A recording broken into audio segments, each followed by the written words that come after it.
Hello and welcome to the Intellect's Cove. I'm Colin Fairley. I'm a pragmatist philosopher and political theorist based at Queen's University. And today I'm going to be doing the first of three videos that delve into Chapter 5 entitled Public Health Must Transcend Folkbiology in my new book, Aging and the Ethics of Longevity Science, available as an open access book from Oxford University Press. In this book, I identify three folkbiological premises of early 20th century public health pioneers, and I'm going to unpack each of these in one video each. Starting with this first video, I'm going to dissect the presumption that health is the normal condition of the human mechanism and that disease is unnecessary. And in the second video, I'll look at the presumption that it's only the proximate causation of disease that is modifiable. And the third, the belief that the rate of biological aging is universal. So let me unpack this first one concerning whether or not health is the normal condition of the human mechanism. So broadly speaking, the focus of this chapter concerns the intellectual presuppositions of early public health pioneers. And I want to make clear that there's great value in these intellectual presuppositions in terms of helping us make progress up the ocean of longevity by abating the historically high rates of early life mortality from disease and poverty. So this is what I refer to in the tale of the journey through the ocean of longevity as stage number one of the journey of the steamship of modern public health and its war against disease.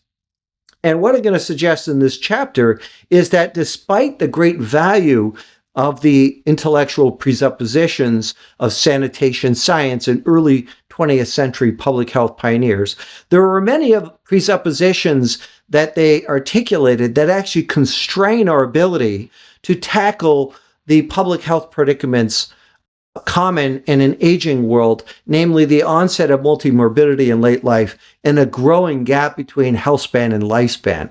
And so some of these intellectual presuppositions need to be relaxed or updated and modified so that we have a more biologically accurate understanding of the human biology and lifespan, and in particular, how aging is implicated in the onset of disease, frailty, and disability in late life. So my overall diagnosis is the good and the bad, and I'll start off by acknowledging the good. It is thanks to the creation of the steamship of modern public health that humanity has been able to escape its historic situation of mortality before what we now consider to be midlife for the vast majority of humans that populated this planet before the 19th century. And it's only through waging a war against disease that humanity has made serious progress up the ocean of longevity. But that success comes with some setbacks in terms of addressing the challenges facing us in the 21st century. And so I argue that we need to shift from the goal of trying to delay mortality into later life by waging wars against every conceivable disease to focusing on improving the health span and the opportunity for living healthy lives rather than delaying mortality. And that is captured in stage 2 of the tale, from lifespan to health span. And it involves prioritizing the aspirations of rate control, which is a distinct ideal from the goal of disease control. My book is a plea for us to take seriously what I call the mandate of wisdom, inquiry, and longevity science, to ask, what is the ultimate destination of the steamship of modern public health? Is it simply delaying death into later and later ages? Or is it about trying to improve the quality of life, the global population surviving past the 6th and 7th decade of life? The two authors that I give particular focus to for my argumentation are Charles Winslow, who was the first chairperson of Yale University School of Public Health, and his Untilled Fields of Public Health is the canonical definition of public health as the art and science of disease prevention and extending life, and his mentor Herman Biggs, who coined the slogan, "Public health is purchasable." And the first folk biology premise I want to critique is the presumption that health is the normal condition of the human mechanism and that disease is unnecessary. Now, in fairness to Winslow and Biggs, that assumption had a lot more validity in the early 20th century when most of the disease and death that they're dealing with occurs earlier in life. And they had very little understanding about what happens when populations are surviving past the 7th decade of life. So what is folk biology? It refers to people's everyday understanding of the biological world, even those ideas that may contain some rudimentary elements of more sophisticated scientific concepts. And Winslow's The War Against Disease sought to abate a very common folk biological premise of many of his contemporaries that actually believed that many of the infectious diseases were perhaps part of God's plan, and God wanted to alleviate the economic burdens of the poor by having higher rates of mortality to reduce the size of their families. So the public health pioneers both challenged but also perpetuated different folk biological beliefs about disease. So there's both good and bad. The good is that, as I'll show for Winslow in a moment, that he convinced his contemporaries that they shouldn't accept the belief that pandemics were divine intervention to try to alleviate the economic burdens of the poor.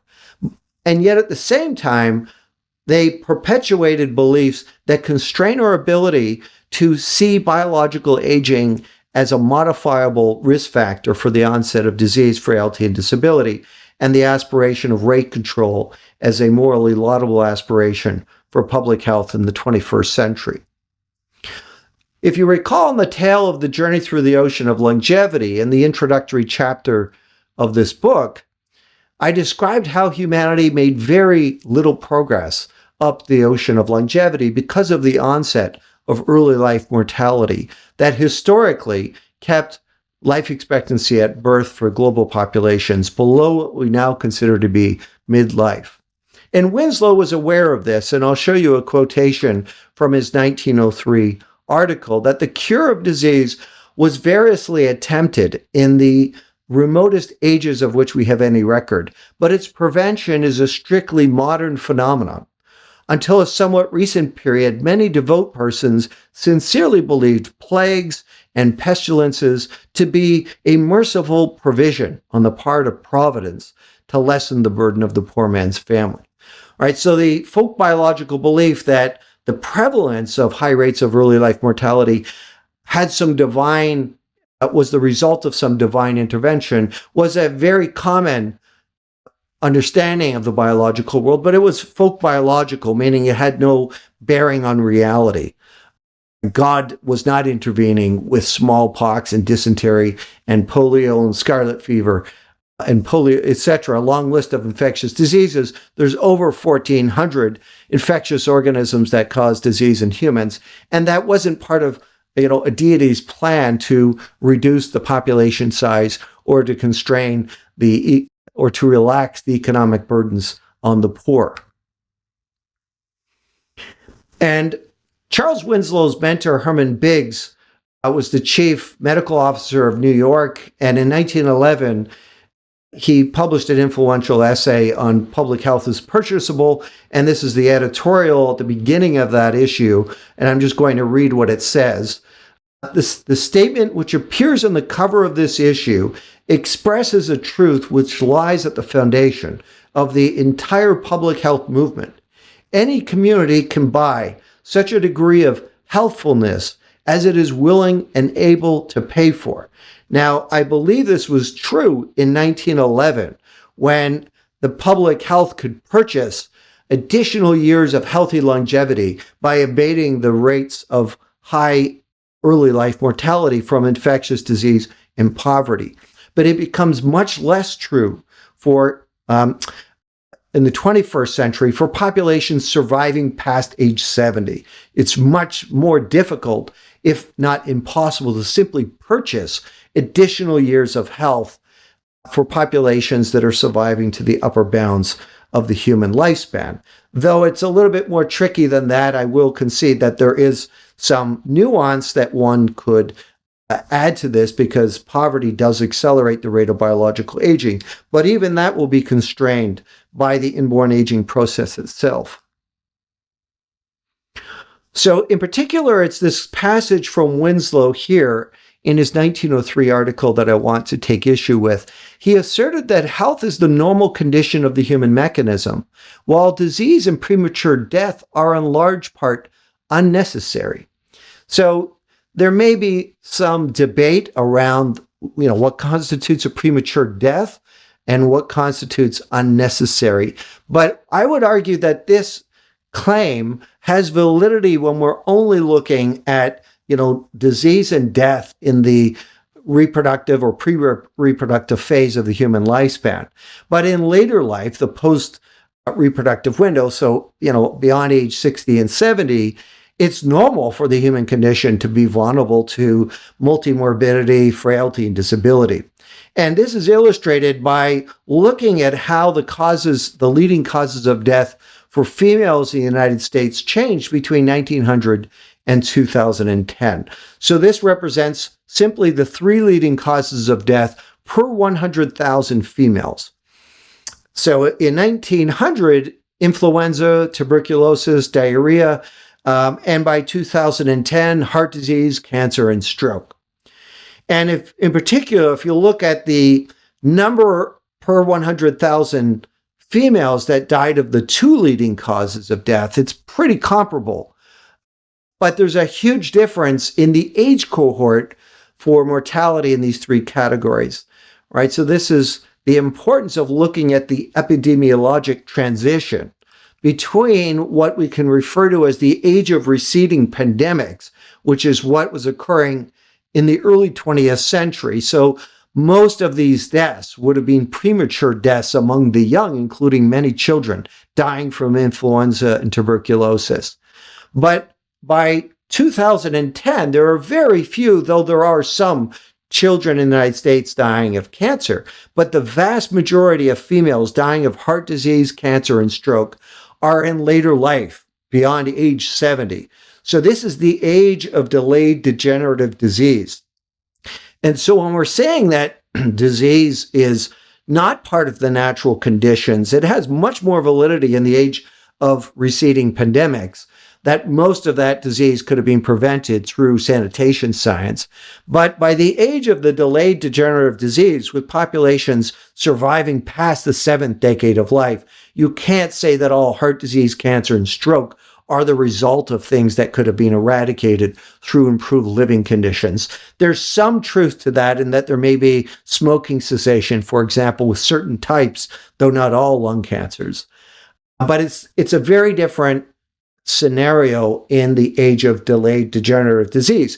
And what one needs to have is a more biologically accurate understanding of aging and its implications on health after the biological warranty period of about 70 years of life. So why is there so much disease, frailty, and disability in later life? And this requires us to do a deep dive into distinguishing between the proximate versus the evolutionary explanation for the onset of disease in late life. And the most significant biological insights, this is why my critique of Winslow and Biggs is a little bit uncharitable in the sense that they didn't yet have the fuller understanding of the biology of aging that came as a result of researchers like Fisher and Haldane and Medward, Williams, and Hamilton, that began to fill in the details about how, over the course of the human lifespan, the force of evolution by natural selection diminishes, leaving us vulnerable as a result, really, of evolutionary neglect to disease in late life, and that this is part of the normal human condition, is that we have a lifespan and that there's a diminishing, that the force of evolution by natural selection diminishes, leaving us more vulnerable to disease in late life, but prioritizing health during the stage of that lifespan that is going to be most conducive to reproductive success. So in the next video I will do a deeper dive into this distinction between the proximate and evolutionary explanation of disease, and in particular of aging, and why we can also modulate the evolutionary factors that lead us vulnerable to disease in late life by targeting the rate of biological aging itself.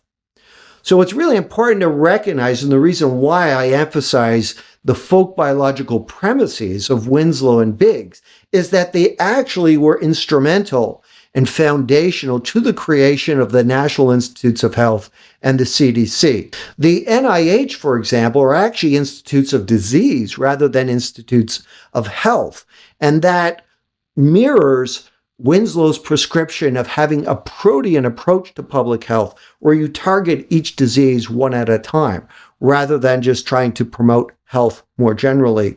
So both of these institutions were predicated, at least in part, on folk biological premises that knew very little about the biology of aging. And this explains why they have marginalized the funding of geroscience research compared to research on cancer and Alzheimer's disease, for example. And the consequence of this is far from trivial. I would actually argue that the folk biological premises of early 20th century public health pioneers, which informed the NIH and the CDC, are at least partly responsible for the growing disparity between health span and lifespan that we see globally in all populations, but it's the biggest in the United States. So it has a gap of 12.4 years. And there are a whole bunch of other factors at play. You could talk about unjust social structures, racism, etc. But I would certainly say some of the responsibility falls on the failure of public health to critically scrutinize some of the original intellectual presuppositions that were designed to save the young from infectious disease, to the task of trying to promote health in late life for older populations. And that's a much more Herculean task. It will require new ideals and new tools in terms of how we can effectively improve the quality of life for older populations. So Christian Herder, who I mentioned in previous videos, reminds us that our medical textbooks and lectures are conservative and dispose us strongly to the fixity of facts, making our minds statical in conception. And this is, I would argue, what we saw in the 20th century as the chronic diseases of later life became the dominant causes of death. Public health and medicine continue to operate primarily with the original insights of epidemiology designed to save the young from infectious disease and poverty. And so Herder reminds us that experimental science, in contrast to humanitarian medicine, embraces science as plastic, by which he meant that it's subject to revision of its facts and welcome to new interpretations of old facts, as well as new discoveries. We now have new discoveries about aging, that it's modifiable, and that it can be altered by caloric restriction, genetic manipulation, and pharmacologically. And this is what's brought the ideal of rate control as a feasible scientific aspiration for aging populations in the 21st century. And this is why it's critical that we now see that the waves of chronic disease that impede our progress up the ocean of longevity stem from, in large part, the rate of biological aging, which is represented by the iceberg. And the shadowy figure of Frankenstein is our imagination about the potential societal implications of modulating aging. And we need to abate the Frankensteinification of translational gerontology so that we can improve quality of life, late life, and compress the gap between health span and lifespan. So that is it for this first video on the folk biological beliefs of early public health pioneers. In the second video, I will say a little bit more about the proximate versus evolutionary causes of disease in late life. And then the third video will address the issue as to variation in the rate of biological aging and why that has a lot of, and the implications of that for the ideals of medical science in an aging world.